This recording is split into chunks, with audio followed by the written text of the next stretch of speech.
বশ করে নেয় এক ভয়ানক শয়তান। আর এরপর শুরু হয় মহাতাণ্ডব।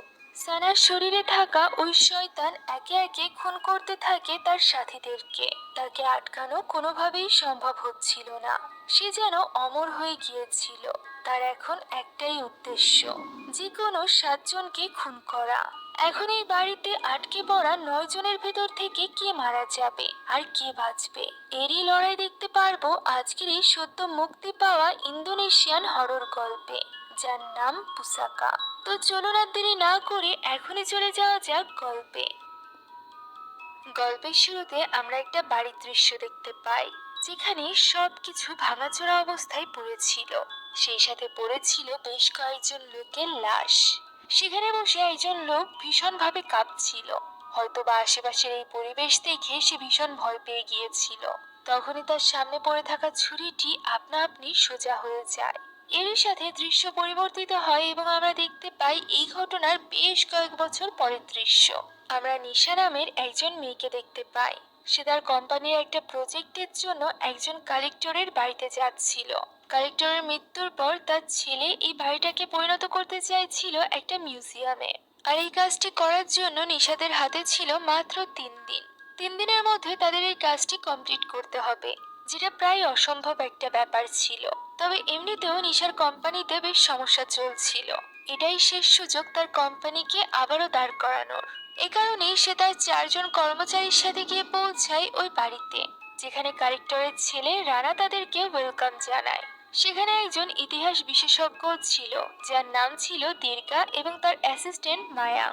এখানে নিশার একজন কর্মচারী সানার কথার মাধ্যমে আমরা জানতে পারি যে এখানে কোনো রকম নেটওয়ার্ক ছিল না। তাই তো তারা এটা বুঝতে পারছিল না যে এরকম একটা জায়গায় এত বড় এবং এত সুন্দর একটা বাড়ি কালেক্টর কেন বানিয়েছিল। আশেপাশে কোনো বাড়িও ছিল না। এখন রানা তাদেরকে বলে ভেতরে ঢুকে একটু রেস্ট নিয়ে নিতে। এরপর তারা কাজ শুরু করতে পারে। তবে ডেভিডের ইশারায় নিশা বলে যে তারা এখনই কাজ শুরু করতে চায়। এমনিতেও তাদের হাতে খুব একটা সময় নেই। আর এই কাজে তাদেরকে সাহায্য করতে চলেছিল ওই ইতিহাস বিশেষজ্ঞ প্রফেসর এবং তার অ্যাসিস্ট্যান্ট মায়াং। এখন রানা তাদেরকে পুরো বাড়িটি দেখানোর জন্য ভেতরে নিয়ে যায়, যেখানে এত বিশাল বাড়ি এবং এত সুন্দর কারুকার্য দেখে সকলে মুগ্ধ হয়ে যায়। এখানে অনেক মূর্তির কালেকশন ছিল। প্রফেসর তার অ্যাসিস্ট্যান্ট এবং সানাকে নিয়ে ভেতরের দিকে চলে যায় সবটা দেখার জন্য। সানা মূলত প্রফেসরদের সাথেই ডিজাইনের ব্যাপারে কাজ করতে চলেছিল। অন্যদিকে এই বিল্ডিংটিকে একটা মিউজিয়ামে পরিণত করতে গেলে কি কি সেফটি প্রোটোকল ফলো করতে হবে এই ব্যাপারে দেখছিল ডেভিড, বনি এবং হানিয়া। এত পুরনো বিল্ডিং এর ফুল চেকআপের প্রয়োজন, তবে 3 দিনের মধ্যে সেটা সম্ভব নয়। এই ব্যাপারেই তারা কথা বলছিল। তখনই হানিয়া লক্ষ্য করে দূরে কেউ একজন দাঁড়িয়ে তাদের কথা শুনছে। তার এইভাবে অমনোযোগী হয়ে যাওয়াটা ডেভিডও লক্ষ্য করে। এমন সময় আচমকা একজন বৃদ্ধ মহিলা তাদের পাশে চলে আসে। এতে করে তারা 3 জনে একটু ঘাবড়ে যায়। মহিলাটি ছিল এই বাড়ির হাউসকিপার। এদিকে বাইরে নিঃশ্বাস চেষ্টা করছিল রানার কাছ থেকে আরেকটু সময় বাড়িয়ে নেওয়া যায় কিনা। তবে এই বাড়ির বর্তমান মালিক অর্থাৎ রানা জানায় যে এই বাড়িতে মিউজিয়াম তৈরির কাজটি 4 বছর আগে নিশার বাবাকে দিয়েছিল রানার বাবা। তবে বিভিন্ন কারণে এটা ডিলে হয়েছে। এখন আর রানা অপেক্ষা করতে চায় না। সেই বাড়িটি বিক্রি করতে পারলে তার জন্য ভালো হতো। তবে বাবার উইলের কারণে সেই বাড়িটি বিক্রি করতে পারবে না, বরং এটা মিউজিয়ামে পরিণত করতে হবে।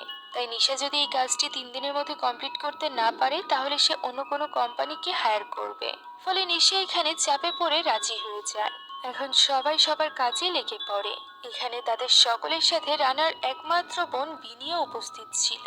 সে সকলের এইভাবে কাজ করার ফটো তুলছিল এবং নিজের বাবার শেষ সময়ের কথা মনে করছিল, যে সে কিভাবে মরার আগ মুহূর্তে এই বাড়িটিকে মিউজিয়ামে পরিণত করার ব্যাপারে নিজের 2 ছেলে মেয়েকে অনুরোধ করেছিল।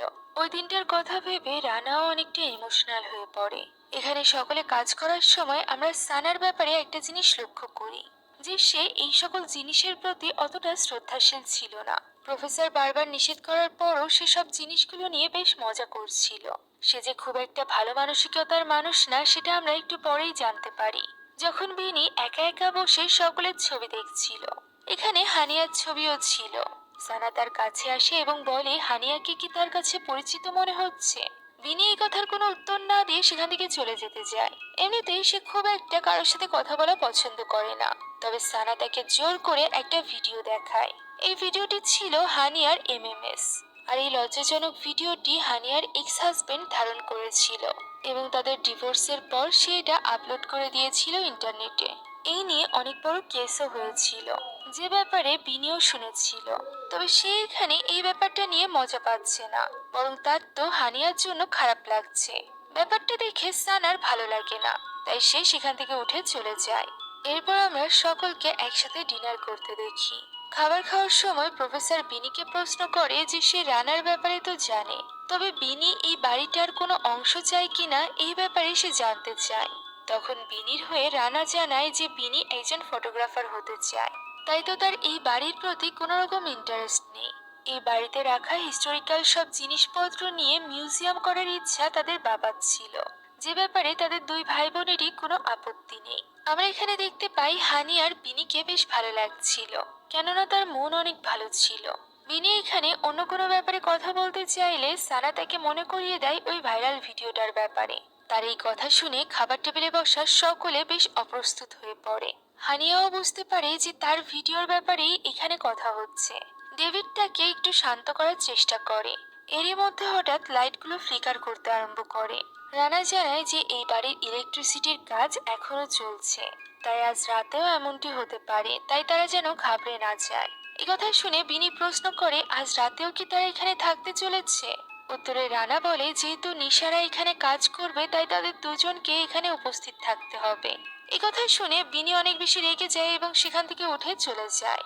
এদিকে হাতে যেহেতু একদমই সময় ছিল না, তাই নিশা তার সকল টিম মেম্বারদের বলে আজ রাত থেকেই কাজ শুরু করতে।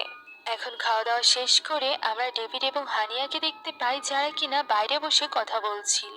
হানিয়া এখানে সানার এই ধরনের ব্যবহারে অনেক বেশি ভেঙে পড়েছিল। ডেভিড তাকে সান্ত্বনা দেওয়ার চেষ্টা করে। এখানে তাদের কথা থেকে আমরা জানতে পারি যে ডেভিড অনেক আগে থেকেই হানিয়ার বন্ধু ছিল।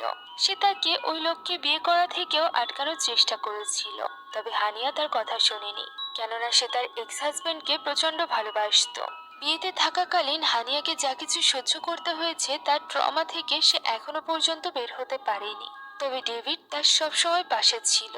আমরা ডেভিডের কথা দ্বারা বুঝতে পারি যে ডেভিড মূলত হানিয়াকে পছন্দ করত। তবে সে নিজের মনের কথা বলার আগেই সেখানে প্রফেসর চলে আসে এবং তাদেরকে কাজের জন্য ডাক দেয়। তারা সবকিছু নিয়ে প্ল্যান করছিল, এমন সময় সেখানে এই বাড়ির সিকিউরিটি গার্ড আসে এবং তাদের সকলকে একটা করে টর্চ লাইট দিয়ে দেয়, যাতে ইলেকট্রিসিটি চলে গেলেও তাদের খুব একটা সমস্যা না হয়। আর যদি সমস্যা হয়ও তাহলে যাতে রানা তাদের সাথে যোগাযোগ করতে পারে, এর জন্য সে রানাকে একটা ওয়াকি টকি দিয়ে যায়। সানা এটা বুঝতে পারছিল না যে এত বড় বাড়ি থেকে বের হওয়ার শুধুমাত্র একটাই দরজা। সেই কথা বলা মাত্রই হঠাৎ করে কারেন্ট চলে যায়। চারিদিক অন্ধকার হয়ে গেলে সিকিউরিটি গার্ডও সেখান থেকে বেরিয়ে যায় জেনারেটর চালানোর জন্য। এরকম একটা সিরিয়াস সিচুয়েশনেও সানা ইয়ার্কি করে চলেছিল, যে ব্যাপারটা অন্য কারোর ওইভাবে পছন্দ হচ্ছিল না। এখন সিকিউরিটি গার্ড জেনারেটর চালিয়ে দেয়। এই বাড়িতে সব থেকে মূল্যবান জিনিসের মধ্যে রানার বাবা উল্লেখ করেছিল একটা ক্রিসের ব্যাপারে, অর্থাৎ একটা বিশেষ ছুরি, যেটা কোথায় রাখা হবে এই নিয়ে তাদের সকলের মধ্যে আলোচনা চলছিল। ওই সময় সানা আবারও মজা করে কিছু একটা বললে হানিয়া তাকে মজা করতে নিষেধ করে এবং কাজের প্রতি মনোযোগ দিতে বলে, যা শুনে এবার সানা খুবই বাজেভাবে হানিয়াকে ওই ভিডিও নিয়ে খোঁচা মেরে কথা বলে, যা শুনে এবার ডেভিড অনেক বেশি রেগে যায়। হানিয়া তাকে চুপ করতে বলে, তবে ডেভিড কিছুতেই শান্ত হয় না। ফলে সানা এবং ডেভিডের মধ্যে তর্ক শুরু হয়ে যায়। সানার হাত থেকে একটা বস্তু পড়ে গেলে সেটা তুলে নেয় ডেভিড এবং তাকে বলে এই সব ব্যাপারে সিরিয়াস হতে। তখনই সানা তাকে ধাক্কা দিলে ডেভিড গিয়ে লাগে পেছনে থাকা একটা বইয়ের আলমারির সাথে। সেখানে একটা বিশেষ বইয়ে চাপ লাগার ফলে আলমারিটি আপনা আপনি সরে যায়। সকলের সামনে চলে আসে এই বাড়িতে থাকা একটা সিক্রেট দরজা, যার ভেতরে ছিল অনেকগুলো রুম। রানা এবং বিনিও এই ব্যাপারে কোনো কিছুই জানতো না।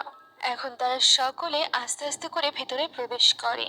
তারা এমন একটা ঘরে চলে আসে যেখানে ইতিহাসের আরো অনেক জিনিসের কালেকশন ছিল, বিভিন্ন ধরনের মূর্তি, তলোয়ার, আরো অনেক কিছু, যা দেখে তারা সকলে হতবাক হয়ে যায়। রানার তো মনে হয় সে তার বাবার ব্যাপারে কিছুই জানতো না। এখানে প্রফেসর ওই মূর্তিটি দেখে বলে এটা হলো জিঙ্গালা নামক একটা সম্প্রদায়ের মূর্তি, যে